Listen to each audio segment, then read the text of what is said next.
Language का knowledge और साथ ही साथ आपकी अपनी कॉमन सेंस इस्तेमाल होती है। टॉपिक है हमारा सेंटेंस कंप्लीशन। नाम से ही जाहिर है सेंटेंस कंप्लीशन क्या है। आपको सेंटेंसेस दिए जाएंगे, आपने उन सेंटेंसेस को कंप्लीट करना होगा। कंप्लीट कैसे करेंगे, क्या क्या रूल्स एंड रेगुलेशंस यूज कर सकते हैं हम, क्या क्या कैटेगरीज हैं सेंटेंसेस की जिनको हमने कंप्लीट करना है, ये सब हम आज के लेक्चर में डिस्कस करेंगे। A very easy topic sentence completion. आपका ग्रामेटिकल नॉलेज इसमें चेक होगा, आपकी लैंग्वेज की स्किल्स चेक होंगी एंड मोस्ट इंपॉर्टेंटली आपकी अपनी कॉमन सेंस जो है वो इसमें चेक होगी। सो स्टार्ट करते हैं आज का topic, that is sentence completion. क्या होती है जनाब sentence completion? Sentence completion, a sentence is left blank from one place और two places followed by four options. Choose the option that best completes the sentence. एक sentence होगा, उसमें एक या दो ब्लैंक्स होंगी। आपको नीचे ऑप्शंस दी गई होंगी, आपने उन ऑप्शंस में से जो ब्लैंक के लिए मुनासिब अल्फाज होंगे, सूटेबल ऑप्शंस होंगी, आपने उनको चूज करना है। बहुत आसान है, ट्रस्ट मी। जब अभी हम करेंगे भी इसकी प्रैक्टिस तो आपको आइडिया हो जाएगा कि this thing is actually a piece of cake. सिर्फ थोड़ी सी अगेन वही बात, तवज्जो की जरूरत है, दैट्स इट। एक एग्जांपल देखते हैं जनाब इसकी। In contrast to the previous night's noise, this was very blank night. एक सेंटेंस है हमारे पास, पहले आप लोग ट्राई करें जरा इसको। आप लोग मुझे बताएं कि आपको क्या लगता है कि यहां पे क्या आना चाहिए था। In contrast to the previous night's noise, this was very blank night. Option A है फर्वेंट। अभी आते हैं आपकी तरफ, आंसर्स अभी सुनते हैं आपके। Let me finish first. Option A है आपकी फर्वेंट, ऑप्शन बी है gloomy, option C happy and option D calm. जी जनाब, अब बताइए। ओके ओके, डेल्टा आप लोगों ने कहा। Anyone else with any other answer? कोई और ऑप्शन किसी के जहन में हो जो यहां पे ठीक बैठती हो डेल्टा के अलावा? चलो डेल्टा वाले बताएं जनाब, क्यों कहा आपने डेल्टा? क्योंकि सर कंट्रास्ट हो रहा है कि पिछली जो रात गुजरी है वो नाइजी थी, लेकिन जो आज वाली है वो पुरस्कून थी, काम थी। एग्जैक्टली यही चीज आपको बताई थी मैंने स्टार्ट में कि जनाब सेंटेंस को तवज्जो से पढ़ें, आपका आंसर आपके सेंटेंस में छुपा हुआ है। अगर आपने तवज्जो से इस जुमले को पढ़ा तो आपको यहाँ पे कंट्रास्ट का वर्ड नजर आ रहा है। इनको हम कंट्रास्ट वर्ड्स भी कहते हैं, अभी आगे डिस्कस करेंगे इसको इन डिटेल। कंट्रास्ट का वर्ड आपको नजर आ रहा है, सो अंडरस्टूड सी बात है कि आपने अब वो चीज लिखनी है जो कि पहले आपके पास नहीं थी। जो पहले है उसके कंट्रास्टिंग वर्ड को आपने आइडेंटिफाई करना है। So in contrast to the previous night's noise, अब नॉइज का वर्ड है हमारे पास दूसरा कीवर्ड। आपने याद रखना है कि जनाब आपने फोकस करना है अपने सेंटेंसेस में कीवर्ड्स के ऊपर। अब वो कीवर्ड्स आपको आपके आंसर्स बताएंगे। सो हमने कीवर्ड निकाला जनाब नॉइस, कंट्रास्ट हमें शुरू में मिल गया था जिसने हमें बता दिया कि जनाब कंट्रास्टिंग वर्ड निकालना है। अब कंट्रास्टिंग वर्ड किसका निकालना है हमने? नॉइस का। So in contrast to the previous night's noise, this was very blank night. So noise का opposite क्या होगा, noise का contrast क्या होगा? वो होगा ऑप्शन डी काम। सो आप लोगों ने बताया, आइडेंटिफाई किया, वेरी गुड, वेल डन। चलें जनाब, ये है हमारा सारा प्रोसेस। अब हम देखेंगे कि डिफरेंट कैटेगरीज क्या होती हैं, डिफरेंट टाइप्स क्या होती हैं, किन किन चीज़ों की हमें क्वेश्चंस आ सकते हैं, किन किन चीज़ों के बारे में, और कैसे हम उनको अटेम्प्ट करेंगे। काम आपका सिर्फ यही है और ये बहुत आसान काम है। काइंड्स देखते हैं सबसे पहले कि कैटेगरीज क्या क्या होती हैं। सेंटेंस कंप्लीशन लॉजिक बेस्ड, अब ये चीज़ आपने याद रखनी है जनाब। कई जगह पे जैसे मैंने स्टार्ट में बताया था कि जनाब कॉमन सेंस इस्तेमाल करनी है, लॉजिक्स लगेंगी, लॉजिक बेस्ड आंसर करेंगे आप। आपको लैंग्वेज और ग्रामर से हट के ज़रा सोचना पड़ेगा, अच्छा यार यहाँ पे क्या आता है, अच्छा यहाँ पे क्या यूज़ होना चाहिए, आपकी कॉमन सेंस क्या कह रही है। तो वो कैटेगरी हमारी कहलाती है सेंटेंस कंप्लीशन लॉजिक बेस्ड। उसके बाद नेक्स्ट है हमारे पास जो कि आपके सिनोनिम्स, एंटोनिम्स, आपकी वोकैबुलरी के ऊपर बेस करती है।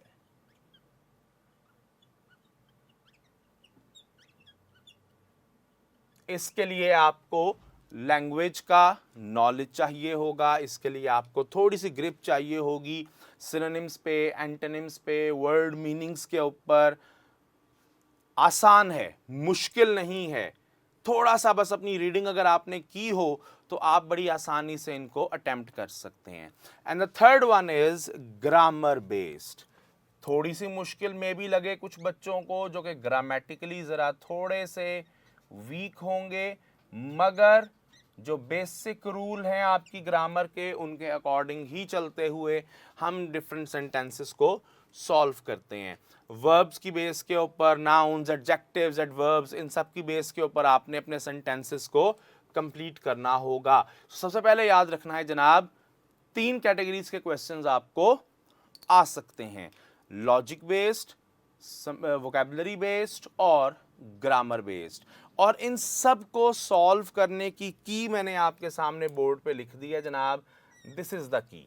इसके थ्रू अगर आपको कीवर्ड्स आइडेंटिफाई करने आ जाएं, आपको जुमले की सेंस समझ आ जाए, तो आप बड़ी आसानी से अपने सेंटेंसेस को सॉल्व कर लेते हैं।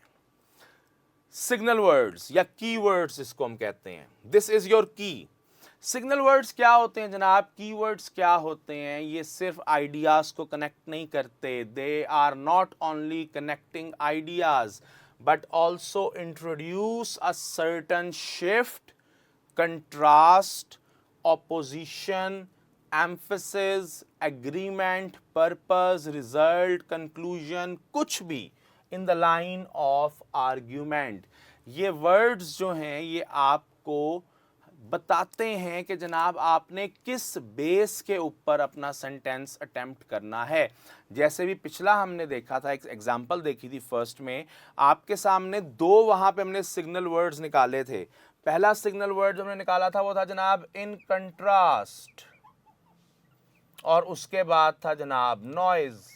अब पहले वर्ड ने आपको बता दिया, पहला जो सिग्नल वर्ड था आपका वो आपको बता रहा है, कीवर्ड कह लो, सिग्नल वर्ड कह लो, वो आपको बता रहा है कि भाई आपने अब इस सेंटेंस में कंट्रास्ट ढूंढना है, कंट्रास्ट की बात करनी है। और दूसरा हमें बता रहा है कि कंट्रास्ट अगर बना रहे हो तो किस बेस पे बना रहे हो। वो बेस क्या है, आया वो कोई सिनोनिम है, वो एंटोनिम है, वो कोई ऑपोजिशन है, वो किसी बात पे एम्फेसिस था, उसका कंट्रास्ट निकालना है। अगर एक साइड पे एम्फेसिस है तो दूसरी साइड पे बैकिंग आउट होगी, दूसरी साइड पे रिट्रीवल होगा, एक साइड पे पर्पस है, रिजल्ट है, कंक्लूजन है, क्या चीज है आखिर आपके पास। सो किसी भी जुमले को जब आप पढ़ोगे, ये सारी चीजें जो भी हम आज डिस्कस करेंगे, जो सब कुछ हम डिस्कस कर रहे हैं, ये याद रखिएगा कि इनको समझने के लिए आपको किसी रॉकेट साइंस की जरूरत नहीं है। This is plain common sense. ये सिर्फ आपका लैंग्वेज का नॉलेज, थोड़ा सा टेस्ट होगा, आपकी कॉमन सेंस आपको हेल्प करेगी इन सेंटेंसेस को सॉल्व करने में। टेक्निक्स क्या है जनाब?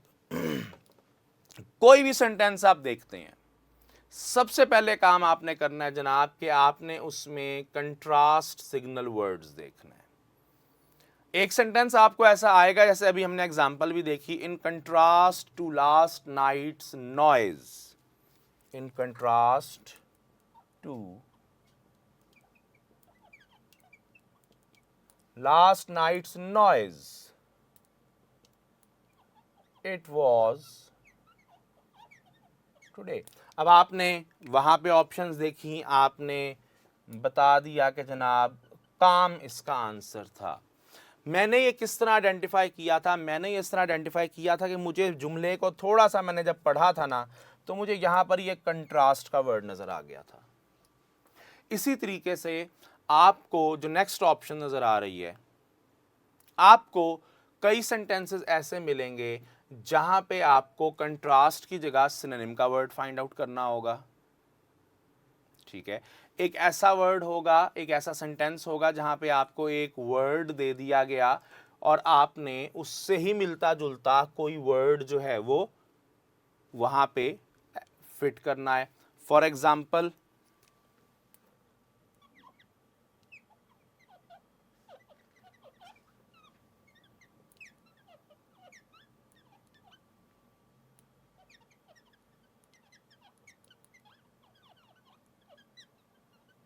the law and blank situation has not been good।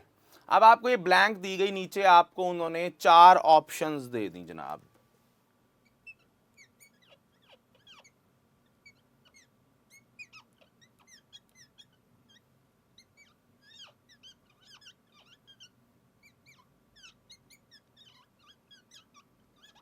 आपके पास 4 ऑप्शंस आ गई, food, traffic, order and electricity.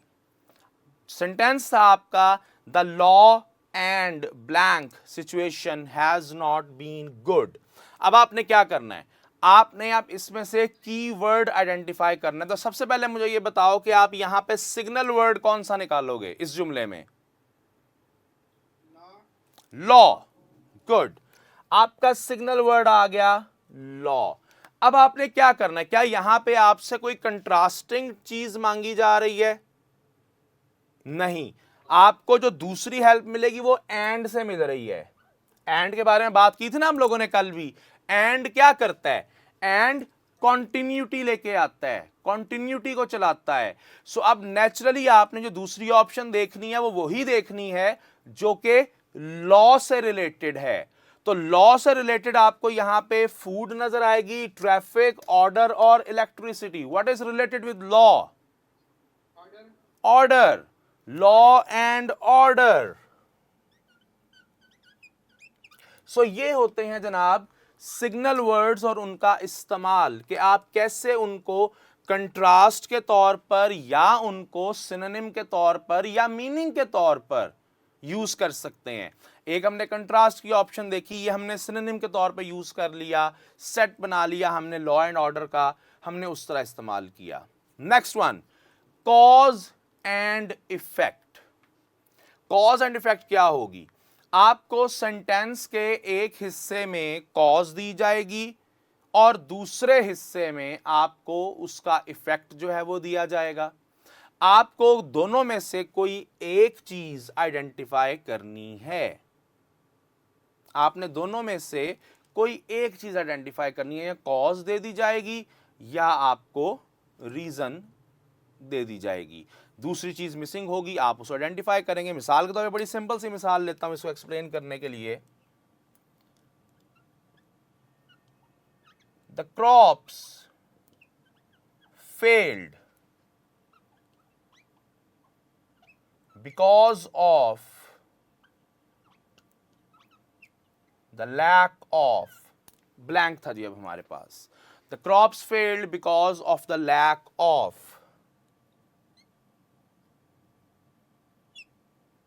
अब आप इसमें कुछ भी ऑप्शंस देख सकते हैं।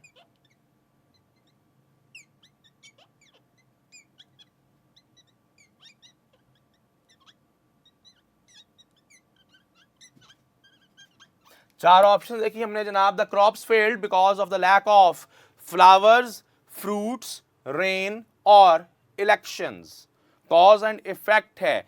इफेक्ट हमने क्या देखा? The crops failed. चलो जी, इफेक्ट पता चल गया हमें क्या इफेक्ट हुआ था, क्यों हुआ था। अब why do crops fail? Do they fail because of flowers? Do they fail because of fruits? Do they fail because of rain? और do crops fail because of elections? क्या आंसर है इसका? Rain. The crops fail because of the rain. तो आपने cause देखनी है और effect देखना है, दोनों में से कोई भी एक चीज मिल जाएगी आपको, या कॉज होगी या इफेक्ट होगी। अब आपने खुद अपनी सेंस इस्तेमाल करनी है और आपने उससे रिलेटेड आंसर जो है उसको आइडेंटिफाई करना है। नेक्स्ट पॉइंट, यहां तक ये फर्स्ट 3 पॉइंट्स आपको क्लियर हो गए? Next one, defining characteristics. आपको सिनोनिम्स आ सकते हैं, आपको मीनिंग आ सकते हैं, कई दफा आपको डेफिनिशंस आ सकती हैं कि आपको एक उन्होंने स्टेटमेंट दे दी, आपको उन्होंने एक सेंटेंस दे दिया, the condition of being tired always is called. चलो जी, ब्लैंक। आगे उन्होंने आपको 4 ऑप्शंस दे दी, आपने उन 4 ऑप्शंस में से, अब ये क्या है आपको एक डेफिनेशन दी हुई है, the condition of being tired always is called. आपको डेफिनेशन दे दी, अब आपने उस चीज का नाम लिखना है। आपको कई ऐसे, इवन याद रखिएगा ये बात मेरी, चूंकि आप लोग मेडिकल के स्टूडेंट्स हैं तो आपको कई ऐसी मेडिकल टर्म्स भी पूछी जा सकती हैं, मेडिकल टर्मिनोलॉजीज पूछी जा सकती हैं। आप लोग साइंस स्टूडेंट्स हैं तो आपको इस कैटेगरी में, यहां पे इस जो कैटेगरी है ना, डिफाइनिंग कैरेक्टरिस्टिक्स, इस कैटेगरी में आपको फिजिक्स, केमिस्ट्री और बायो से रिलेटेड भी कोई ना कोई चीज, कोई ना कोई क्वेश्चन जरूर पूछा जा सकता है कि जनाब आपको किसी केमिकल की कोई स्टेट बता दी गई और कहा गया कि जनाब इसका नाम बताएं। आपको कोई मेडिकल टर्मिनोलॉजी, जिस तरह ये हमने बात की, आपको कोई मेडिकल टर्मिनोलॉजी बता दी गई, आपको आगे 4 ऑप्शंस दे दी गई, जनाब बताएं उसको क्या कहते हैं। सो ये डिफाइनिंग कैरेक्टरिस्टिक्स जो होते हैं, ये बेसिकली डेफिनिशंस होती हैं जो कि आपने फिल करनी होती हैं, इनके आंसर्स आपने लिखने होते हैं। ये 1 या 2 ही आएंगे, ज्यादा नहीं होंगे, मैक्सिमम आपको 1 आ जाएगा, लेकिन still it is a very important part of this question. Defining characteristics आपको आ सकती हैं। सो सिर्फ समझने की बात है कि आप उसको कैसे करेंगे। Next one is keywords. Keywords अगर आप आइडेंटिफाई करते हैं, जिस तरह मैं बार बार बात कर रहा हूं कीवर्ड्स की, सिग्नल वर्ड्स, कीवर्ड्स, कीवर्ड्स आपको किसी भी सेंटेंस में दे दिए जाएंगे। उन कीवर्ड्स की बेस पे आपने अपने आंसर को आइडेंटिफाई करना है। अब वो सेंटेंस किसी भी कैटेगरी का हो सकता है, वो कंट्रास्टिंग भी हो सकता है, वो सिनोनिम मीनिंग्स रिलेटेड भी हो सकता है, वो एंटोनिम्स का भी हो सकता है, कॉज एंड इफेक्ट भी है, डेफिनेशन भी है, कोई भी है। आपने उन कीवर्ड्स को ढूंढना है किसी भी सेंटेंस में। हम हर सेंटेंस में ढूंढ रहे हैं कीवर्ड्स और उनके साथ हम अपना सेंटेंस सॉल्व कर रहे हैं। सो बिल्कुल उसी तरीके से कीवर्ड्स की बेस के ऊपर, लाजमी नहीं कि कोई टेक्निकल, कोई ग्रामेटिकल सेंटेंस ही हो, कई सेंटेंस ऐसे होंगे जो कि आपने प्योर अपनी कॉमन सेंस और कीवर्ड्स की बेस के ऊपर हल करने हैं। अब think of the word that makes a common sense. Sentence पढ़ो और उस सेंटेंस में देखो कि आया आपको कोई ऐसा वर्ड मिलता है जो कि कोई आपके अंदर सेंस पैदा कर रहा है, कोई कॉमन सेंस बना रहा है। जैसा सेंटेंस था, the crops failed because of the lack of. अब आपको यहां पे कॉमन सेंस क्या बनती है? क्रॉप्स फेलिंग की रीजंस। क्रॉप्स का फेल होना कोई बहुत बड़ी साइंटिफिक मिस्ट्री नहीं है। It's a very simple and common process. Crops fail होंगी, क्यों फेल होंगी? बारिशें नहीं हुई, क्रॉप्स फेल हो गई, बारिशें ज्यादा हो गई, क्रॉप्स फेल हो गई, गर्मी शदीद हुई, क्रॉप्स फेल हो गई, या फिर कोई बीमारी, किसी जानवर ने हमला कर दिया लिहाजा क्रॉप्स फेल हो गई। अब यह कोई बहुत बड़ा कोई मसला नहीं है जिसका आपको आंसर नहीं पता। आप आइडेंटिफाई करें कि मेरे पास जो सेंटेंस है उसमें जो मेरे पास वर्ड्स दिए गए हैं उनमें कोई ऐसा वर्ड है जो कि मुझे उसके आंसर की तरफ लेके जाता है। यही नेक्स्ट पॉइंट है आपका, clues with reference to the context. ढूंढो, आप क्लूज ढूंढो, सोचो कि क्या करना है आपने। क्रॉप्स फेल होने की बात कर रहा हूं मैं, ठीक है जनाब। अब आप ऑटोमेटिकली अपने जहन में एक चीज आइडेंटिफाई कर लो, क्रॉप्स फेल होने में बारिशों का हाथ होता है, क्रॉप्स फेल होने में हीट का हाथ होता है, क्रॉप्स फेल होने के अंदर कोई भी एनिमल्स भी इन्वॉल्व हो सकते हैं जनाब, पेस्ट्स जो होते हैं वो भी इन्वॉल्व हो सकते हैं, कोई नेचुरल डिजास्टर भी आ सकता है, इसके अलावा कोई और बहुत ज़्यादा बड़ी कोई रीज़न नहीं है। सो अपने रेफरेंस टू द कॉन्टेक्स्ट देखें, किस रेफरेंस में बात कर रहे हैं। In contrast to last night's noise, अब अंडरस्टूड सी बात है कि जनाब जो पिछली रात थी, लास्ट नाइट्स नॉइज, हमारा जो की फोकस है वो नॉइज है।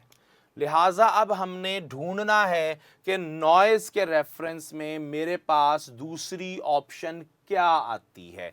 नॉइज का मैं अगर कंट्रास्ट ढूंढ रहा हूं, चूंकि मुझे जुमले में कहा गया है, मैं खुद से नहीं किया ये काम, मुझे सेंटेंस में ये काम कहा गया है, लिहाजा मैं उसको फॉलो करूं और वहां से देखूं कि जनाब मैं क्या ऑप्शंस ड्राइव कर सकता हूं। कोई सेंटेंस आ गया ऐसा, बड़ा मुश्किल आंसर था जनाब, नहीं समझ आ रही। प्लेसिंग एंड रिप्लेसिंग या एक्सक्लूडिंग द ऑप्शंस, दोनों को इकट्ठा लेके चलते हैं। Placing and replacing and excluding the option दोनों एक ही फॉर्मेट पे काम करेंगे। The law and blank situation has not been good. अब आपको नहीं पता कि जो पूरी कॉलोकेशन है वो लॉ एंड ऑर्डर है, आपको नहीं पता। अब आप खुद सोचो कि आप एंड का वर्ड तो आइडेंटिफाई कर रहे हो ना बीच में से, कि एंड के बारे में आपको ये पता है, हमने क्लास में पढ़ा कि एंड कॉन्टिन्यूटी शो करता है। तो अगर आप में थोड़ी सी भी सेंस है तो आपको ये आइडिया हो जाएगा कि भाई मैंने जो ऑप्शन तलाश करनी है वो ऑप्शन मैंने कॉन्टिन्यूटी वाली ऑप्शन तलाश करनी है। अब कॉन्टिन्यूटी किसके साथ निकालनी है? मैंने लॉ के साथ निकालनी है। आपने 4 ऑप्शंस देखी हैं, पहले देखते हैं पॉइंट नंबर 8 को। आपको नहीं समझ आ रही, आप क्या करोगे? आप प्लेसिंग एंड रिप्लेसिंग वाली टेक्निक यूज करो। कैसे? बारी बारी चारों ऑप्शंस को ब्लैंक में प्लेस करके देखो। The law and food situation has not been good. जब आपने फूड लगाया तो आपको यह पता चल जाएगा कि लॉ और फूड का आपस में कोई कनेक्शन नहीं है। ट्रैफिक लगा लेते हैं जनाब, सेकंड ऑप्शन, पहली लगाई नहीं पसंद आई, रिप्लेस कर दी, दूसरी लगाओ, traffic. The law and traffic situation, again traffic situation का लॉ की सिचुएशन के साथ बराह रास्त कोई लिंक नहीं है, लिहाजा मैं उसको रिप्लेस कर दूंगा। फिर मैं थर्ड ऑप्शन लगाऊंगा, द लॉ एंड ऑर्डर। अब यहां पे मुझे स्ट्राइक होगा कि भाई ऑर्डर तो रिलेट करता है लॉ के साथ, लॉ एंड ऑर्डर, अमनो अमान, ऑर्डर रिलेट करता है उसके साथ, लिहाजा मैंने ऑप्शंस को बारी बारी रखा, रिप्लेस किया, रखा, रिप्लेस किया, तो मुझे आइडिया हो गया कि यार ये ऑर्डर का वर्ड जो था ये मेरी सेंस जो है उसको डेवलप कर रहा है, लिहाजा मैं यहां पे जाऊंगा ऑर्डर के साथ। अब एक्सक्लूडिंग द ऑप्शंस क्या होता है? बहुत फेमस शो है जनाब, आपने शायद देखा हो, किसी ने कौन बनेगा करोड़पति देखा है किसी ने? एनीवन देखा है? उसमें एक लाइफलाइन होती है, उस लाइफलाइन में वो क्या करते हैं, उस लाइफलाइन के अंदर वो आपको 4 ऑप्शंस जो दी गई होती है ना, वो उनमें से 2 ऑप्शंस रिमूव कर देते हैं, और अब आपने बाकी जो दोनों ऑप्शंस होती है ना, 50-50 कहते हैं उसको, आपने बाकी दोनों ऑप्शंस में से सही आंसर चूज करना होता है। ये होता है एक्सक्लूडिंग दी ऑप्शन। मैं ये आंसर देख रहा था, ऑप्शन देख रहा था, मुझे लग रहा था कि नहीं, फूड नहीं हो रही, ट्रैफिक भी नहीं हो रही, मैं ऑर्डर और इलेक्ट्रिसिटी के दरमियान कंफ्यूज था। मैंने ये 2 ऑप्शन, मुझे श्योर था मैंने नहीं लगानी, मैंने इनको निकाल दिया। अब जो बाकी मेरा सोचने का सारा काम है ना, वो मेरा होगा ऑर्डर के ऊपर और इलेक्ट्रिसिटी के ऊपर। अब मैं इन 2 के ऊपर सोचूंगा। मैंने बाकी 2 ऑप्शंस कंफर्म थी मुझे कि भाई फूड भी नहीं हो सकती, ट्रैफिक भी नहीं हो सकती, निकाल दो, खत्म कर दो। इस तरीके से अगर कोई मुश्किल लग रहा है ना आपको, कहीं पे कोई क्वेश्चन मुश्किल आ गया है, कोई सेंटेंस मुश्किल आ गया है, तो आप बारी बारी करके वर्ड्स को रिप्लेस करें, और उसके बाद जब आपको आइडिया हो जाए कि भाई आपकी चारों ऑप्शन में से 1 या 2 ऑप्शन ऐसी हैं जो कि बिल्कुल गलत हैं, वो आपको कंफर्म है कि यार वो गलत हैं, तो आप उनको एक्सक्लूड कर दो। ठीक है? अच्छा, next one, beware of I catchers. I catchers क्या होते हैं जनाब? आई कैचर्स मिलती जुलती ऑप्शन होती है। आई कैचर्स जो होते हैं वो क्लोज ऑप्शंस होती हैं, ठीक है। अब क्लोज ऑप्शंस कई दफा ऐसा होता है कि जनाब क्लोज ऑप्शंस कंफ्यूजिंग हो जाती हैं। अभी आगे कुछ एग्जांपल्स देखेंगे इसकी। क्लोज ऑप्शंस में हो सकता है कि जो ऑप्शंस आपके पास हों वो कंफ्यूजिंग हो जाएं, ठीक है। अब आपने ये देखना है जनाब कि आपको वहां पे क्या चीज सूटेबल लग रही है। जिस तरह इसकी सिंपल एग्जांपल दूंगा मैं, जो हम पिछले 3-4 लेक्चर्स में एक सिंपल सी एग्जांपल देख रहे हैं जनाब, नाइदर नॉर आइदर और। अब आप सेंटेंस आपको आया जहां पे ऑप्शंस की बात हो रही थी, आपने चूज करना था ऑप्शंस में, और आपको जो 4 ऑप्शंस दी गई थी उनके अंदर नॉर, एंड, और, बट, ये 4 आपको दे दिए गए थे। अब आपको लग रहा है कि जनाब बट भी वहां पे सूट करता है, आपको लग रहा है कि और भी वहां पे सूट करता है, और आपका बड़ा दिल कर रहा है कि आप इन दोनों में से कोई ऑप्शन चूज कर लो वहां पे, मगर ये दोनों सही आंसर नहीं है। अगरचे आपको लगेगा कि चॉइस की बात कर रहे हैं तो चलो जी और यूज कर सकते हैं, बट यूज कर सकते हैं, आपने ये देखना है उस जुमले में अपने कीवर्ड्स देखने हैं। आपको नाइदर दिया हुआ है वहां पे, अगर नाइदर दिया हुआ है तो आप नॉर की ऑप्शन के साथ जाओगे, अगर आपको आइदर दिया हुआ है तो नॉर की भी गलत है, बट की भी गलत है, एंड की तो है ही गलत, फिर आप और के साथ जाओगे। आई कैचर्स मिलती जुलती ऑप्शंस होती हैं जो रिलेट कर रही होती हैं वन वे और दी अदर किसी एक चीज से। जैसे किसी सेंटेंस में आपको आ गया फ्रेंड, एक ऑप्शन दे दी गई, और आपको एक ऑप्शन दे दी गई एलाई की। अब फ्रेंड और एलाई दोनों बहुत करीब हैं, ठीक है, दोनों बहुत करीब हैं, लेकिन अगर आपको सेंटेंस आता है जनाब के a dash in need is a, ये सुना हुआ है आप लोगों ने सेंटेंस? क्या आता है यहां पे? दोनों जगह फ्रेंड आता है। क्या मैं यहां पे एलाई लगा सकता हूं? An ally in need is an ally indeed. नहीं लगा सकते, क्योंकि यहां पे जो पर्पस सर्व हो रहा है वो फ्रेंड के साथ हो रहा है। We are talking about a friend. Ally एक बहुत बड़ी टर्म है, ally is a bigger term than friend, क्योंकि दोस्ती आपकी होती है, दोस्ती कई लेवल्स पे हो सकती है, दोस्ती के डिफरेंट लेवल हो सकते हैं, थोड़ी ज्यादा, बहुत ज्यादा, सब कुछ ठीक है। एलाई साथी, इत्तेहादी, आपके साथ जो मिल के काम करता हो। अब लाजमी नहीं कि आपका दोस्त आपके साथ मिलके काम भी करता हो, वो आपका दोस्त है, बहुत अच्छा दोस्त है, लेकिन वो आपके साथ मिलके कोई काम कर नहीं रहा। काम किसी भी किस्म का हो सकता है, वो लाजमी नहीं कि हम किसी बिजनेस पॉइंट ऑफ व्यू से ही बात करें, वो कोई भी एक्टिविटी हो सकती है। सो फ्रेंड और एलाई बजाहिर एक दूसरे के सिनोनिम के तौर पे आपको मिलेंगे, लेकिन इनके यूज के अंदर फर्क है, वो आई कैचर्स आएंगे आपके लिए, ठीक है। तो आपने ये देखना है कि आपका जो सेंटेंस है वो आपसे क्या डिमांड कर रहा है। And moving on, beware of negative words and negative prefixes, ठीक है। एक वर्ड है जी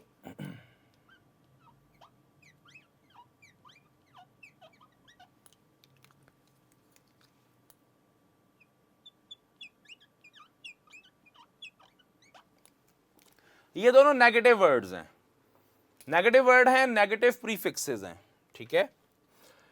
अक्सर इनमें कंफ्यूजन हो जाती है।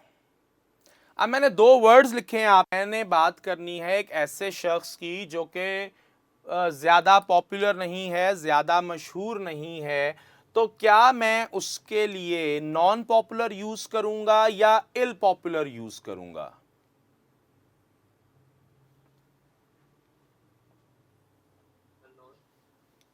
ओके, आपने कहा नॉन, और कोई? What will you use for, sorry? Non sir. Okay, एक और वोट आ गया जनाब हमारे पास नॉन पॉपुलर का। Anybody else who would like to contribute something? चलो, यही बात हमने की थी, नेगेटिव प्रीफिक्सेस का ख्याल रखना है। बहुत दफा नेगेटिव प्रीफिक्सेस जो होते हैं वो आपके लिए कंफ्यूजन पैदा कर देते हैं। जैसे ये है non popular, ill popular. Non popular is the right term to use, लेकिन अक्सर जगह लोग गलती से इल पॉपुलर भी यूज कर देंगे कि नहीं जनाब वो नेगेटिव ही है ना, तो नेगेटिव ही लगाना, तो कोई भी लगा दें। ऐसा नहीं होता। अनसेटिस्फाइड होता है, डिससेटिस्फाइड होता है, नॉन सेटिस्फाइड नहीं होता। अनहैप्पी होगा, डिसहैप्पी नहीं होगा। सो ये जो प्रीफिक्सेस होते हैं जो कि किसी भी वर्ड के साथ लगते हैं, नॉन, डिस, अन, इनका ख्याल रखना है आपने, खास तौर पे नेगेटिव के केस के अंदर। बहुत दफा आपको ऐसा लगता है कि जैसे ये ठीक है, लेकिन वो ठीक नहीं होता। आपका नॉलेज इस बारे में पूरा होना चाहिए कि किसी भी वर्ड को नेगेटिव में कन्वर्ट करना है तो उसके साथ कौन सा प्रीफिक्स लगेगा। डिससेटिस्फैक्शन, अनसेटिस्फैक्शन या इल सेटिस्फैक्शन, नॉन सेटिस्फैक्शन, क्या यूज करेंगे आप, ये चीजें आपको पता होनी चाहिए। ये आपका एक थोड़ा सा स्टडी ओरिएंटेड काम है, आपकी वोकेबलरी डेवलपमेंट की बात है। आप अपनी वोकेबलरी को जैसे जैसे डेवलप करोगे वैसे वैसे आपके लिए ये चीजें जो है ये इजी होती जाएंगी। Got the idea? All clear so far? आगे चलें? चलें जी, आगे बढ़ते हैं जनाब। कंट्रास्ट सिग्नल वर्ड्स के बारे में थोड़ी सी बात करते हैं। कंट्रास्ट सिग्नल वर्ड्स क्या होते हैं अभी हमने डिस्कस किया। ऐसे वर्ड्स जो कि आपको बताते हैं कि जनाब इस जुमले में जो आपने ऑप्शन ढूंढनी है ना वो कंट्रास्ट की ऑप्शन होगी।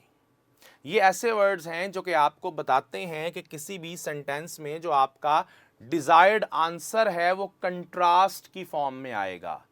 अब वो कंट्रास्ट वर्ड्स जो होते हैं वो क्या होते हैं, डेफिनेशन हमने डिस्कस कर ली, बार बार कर ली। एग्जाम्पल्स की तरफ बढ़ते हैं।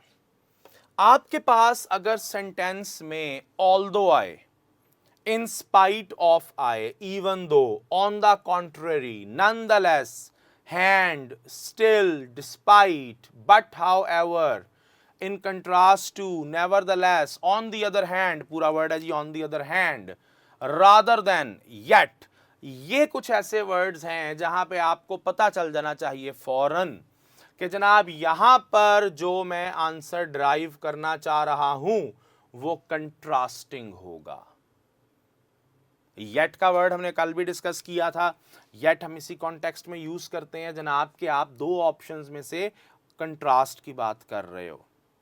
ही was very happy yet he looked ill, contrast है। बहुत खुश था मगर देखने में बीमार लगता था। He was very intelligent yet he failed, contrast आ गया। Although he worked hard but he could not achieve his ambition। तो ये डिफरेंट कंट्रास्ट वर्ड्स हैं जो कि आपको ये आइडेंटिफाई करते हैं। अगेन वो की वर्ड्स, की सिग्नल वर्ड्स, किसी भी तरीके से इनको बुला लो आप, कंट्रास्टिंग सिग्नल वर्ड्स, ये वो वर्ड्स हैं जो आपको बताएंगे जनाब कि आप कैसे इस जगह पे इस सेंटेंस में जो ऑप्शन चूज करोगे वो कंट्रास्टिंग होगी। Despite his hard work he could not get the project, उसे बहुत मेहनत की लेकिन वो प्रोजेक्ट को हासिल नहीं कर सका। इन कंट्रास्ट टू, तो अंडरस्टूड सी बात है जनाब, वो तो वैसे ही आपको बताएगा कि जी कंट्रास्ट की बात हो रही है। जो हमने देखा भी था, in contrast to last night's noise it was calm today, on the contrary, nonetheless, nevertheless, on the other hand, ये सब वो वर्ड्स हैं जिनको आप कंट्रास्ट सिग्नल वर्ड्स के तौर पे यूज कर सकते हैं। चलें जी, in contrast to the previous night's noise, this was very blank, night, हम पहले भी डिस्कस कर चुके हैं इसको, अ वेरी काम नाइट इसका आंसर होगा। सिनोनिम या स्पोर्ट सिग्नल वर्ड्स, अब ये वो वर्ड्स हैं जो कि आपको बताएंगे, जिसना पहले हमने देखा कंट्रास्ट के लिए कुछ वर्ड्स देखे, अब ये वो वर्ड्स हैं जो कि आपको बताएंगे कि जनाब मैंने यहां जो काम करना है वो ये काम करना है कि जनाब मैंने मीनिंग्स को फाइंड आउट करना है, मैंने सिनोनिम को फाइंड आउट करना है, मैंने कोई ऐसा वर्ड निकालना है जो कि मीनिंग या सिनोनिम देता हो। So synonym signal words support or further explain that has already been said. These words often introduce synonyms for words elsewhere in the sentence. मसलन and continuity चल रही है जी, ये तो बार बार बात कर चुके हैं, एग्जाम्पल भी देखी लॉ एंड ऑर्डर की, सिनोनिम आइडेंटिफाई करना था, कंटिन्यूटी देखनी थी। Similarly, moreover, in addition to, additionally, besides, for example, understood सी बात है, जहां भी बात आएगी फॉर एग्जाम्पल की तो एग्जाम्पल किसकी देनी है, जो मेन क्लॉज में जिस चीज की बात हो रही है। फॉर इंस्टेंस, अगेन इंस्टेंस का भी सेम मतलब है, एग्जाम्पल, फर्दर मोर का भी सेम मतलब है, उसी बात को कंटिन्यू कर रहा हूं। That is, likewise, in fact, same as, like, ये सारे वो वर्ड्स हैं जो कि आपको बताएंगे कि जनाब हमने इस जुमले के में सिनोनिम फाइंड आउट करना है, सेम मीनिंग आइडेंटिफाई करना है।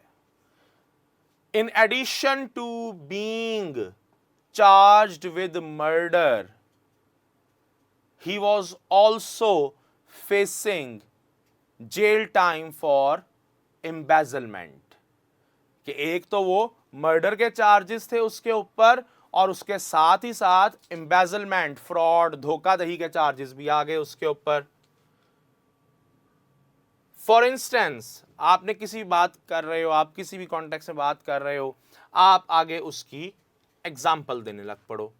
फर्दर मोर, अगेन सेम चीज। सो ये सारे वो वर्ड्स हैं जो कि आपको सेंटेंस के बारे में, जब भी ये सेंटेंस में आपको मिलें, आपने समझ जाना है जनाब कि ये जो मेरा सेंटेंस है पर्टिकुलर, इसमें मैंने बात करनी है सिनोनिम्स की या मीनिंग्स की। He abused me and furthermore blank me for what I could not explain. जी जनाब, आंसर बताइए आप लोग पहले, क्या आएगा? और आपने क्यों कहा ब्लेम्ड?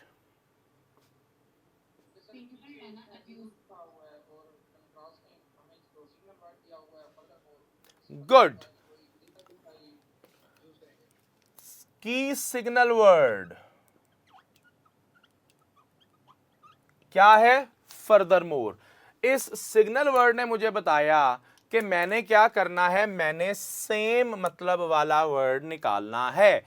और अब किसके रिलेटेड मतलब वाला वर्ड निकालना है, ये आ गया मेरा कीवर्ड यहां पे।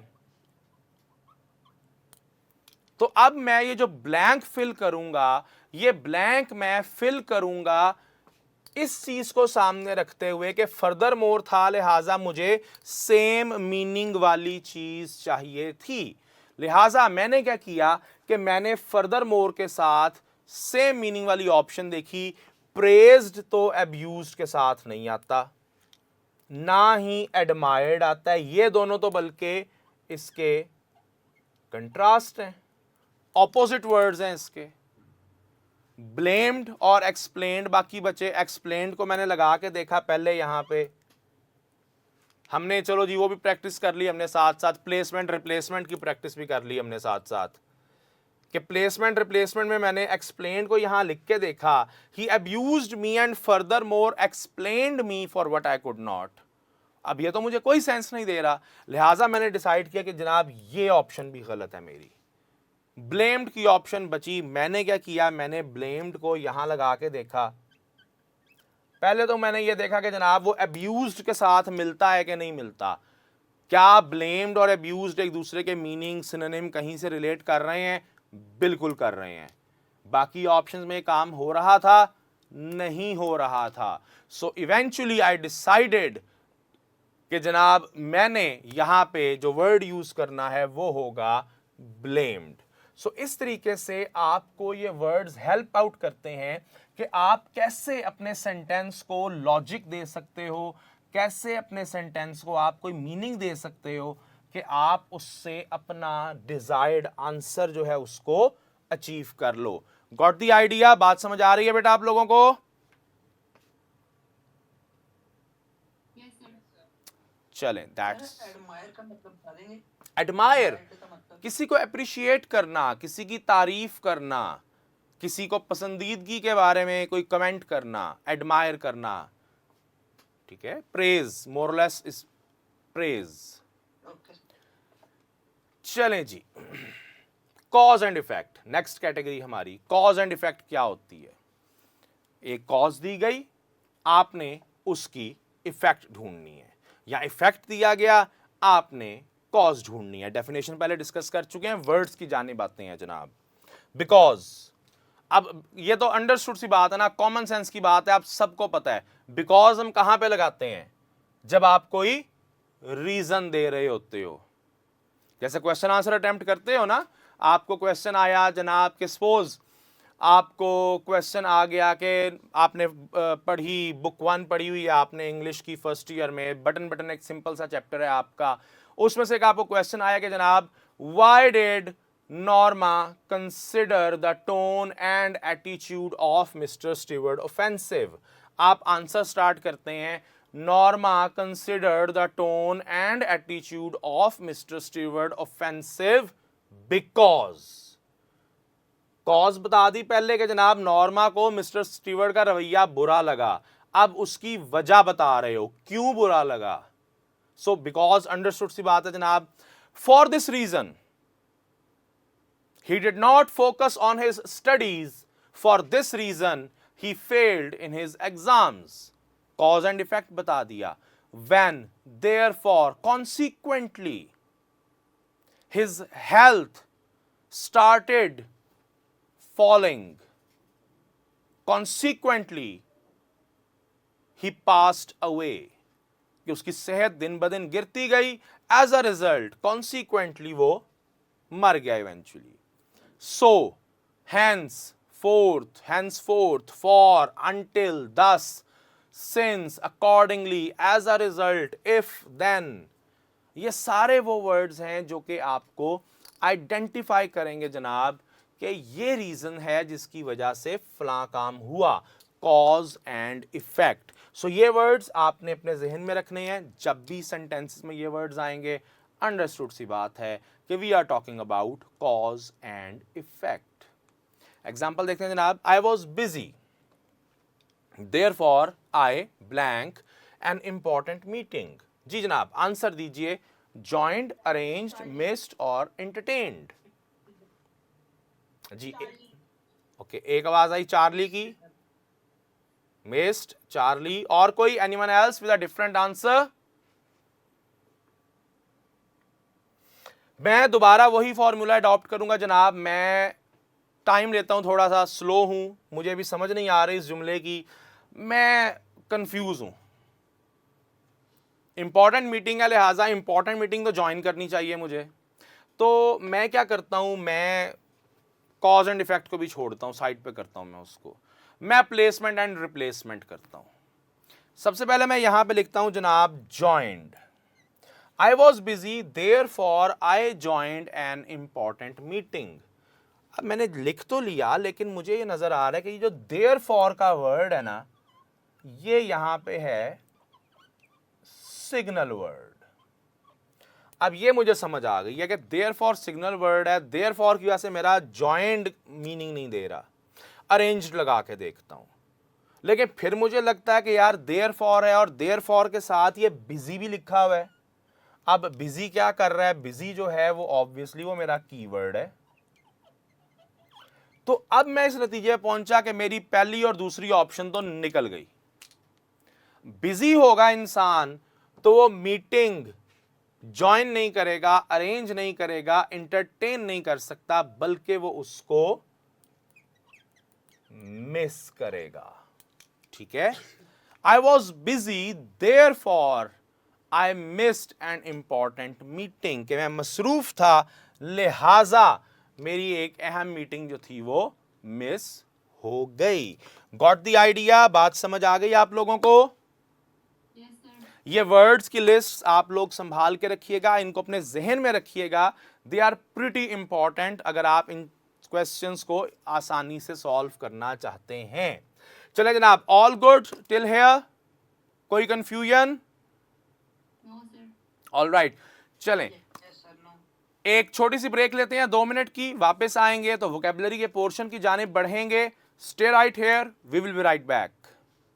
जी बेटा, welcome back to the class. I hope अभी तक लेक्चर आपको समझ आया होगा। मूविंग ऑन, अपना लास्ट पोर्शन डिस्कस करेंगे आज के लेक्चर का, दैट इज वोकैबुलरी।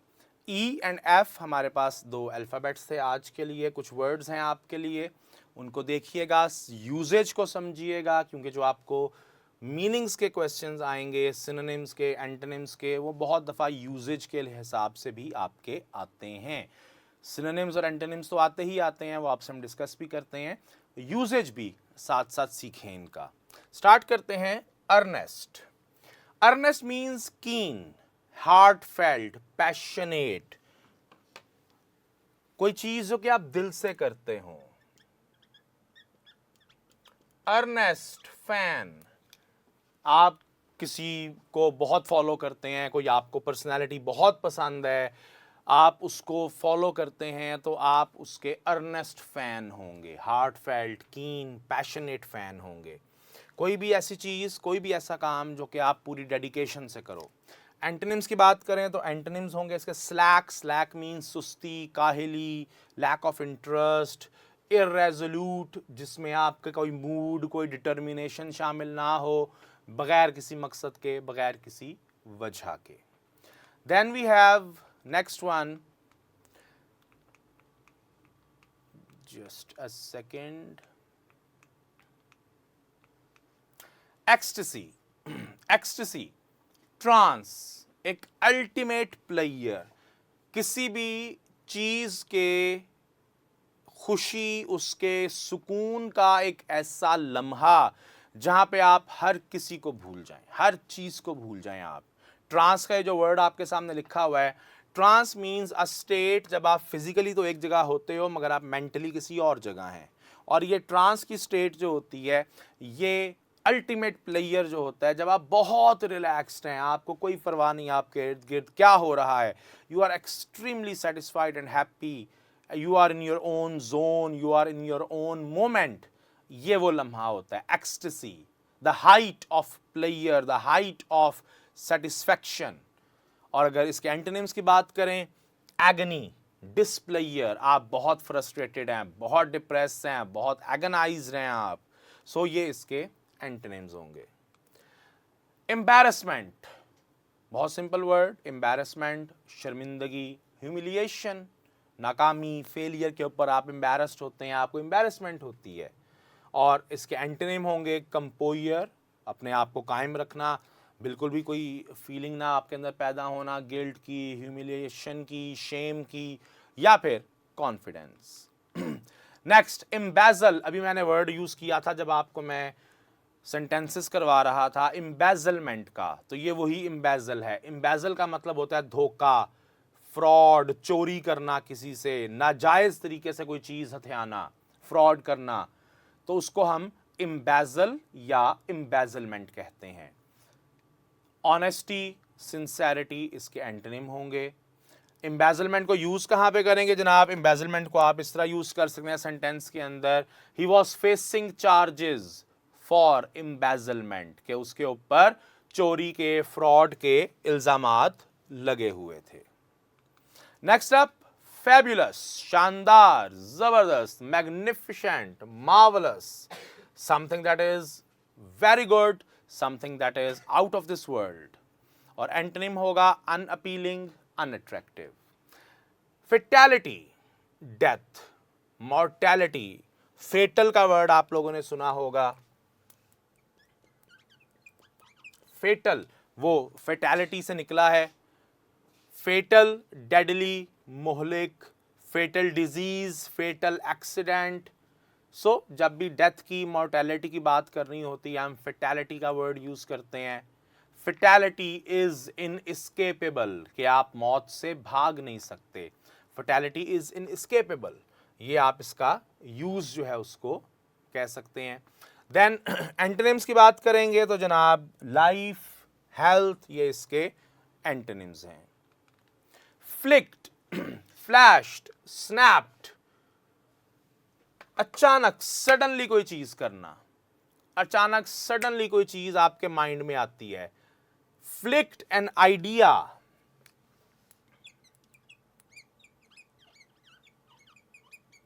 जो लोग आप में से स्पोर्ट्स में इंटरेस्टेड हैं, खास तौर पे क्रिकेट में, हॉकी में फ्लिक की टर्म यूज होती है जनाब। अगर हॉकी खेलते हुए प्लेयर जो है वो एक सडन स्ट्राइक से गोल करता है तो उसको फ्लिक कहा जाता है।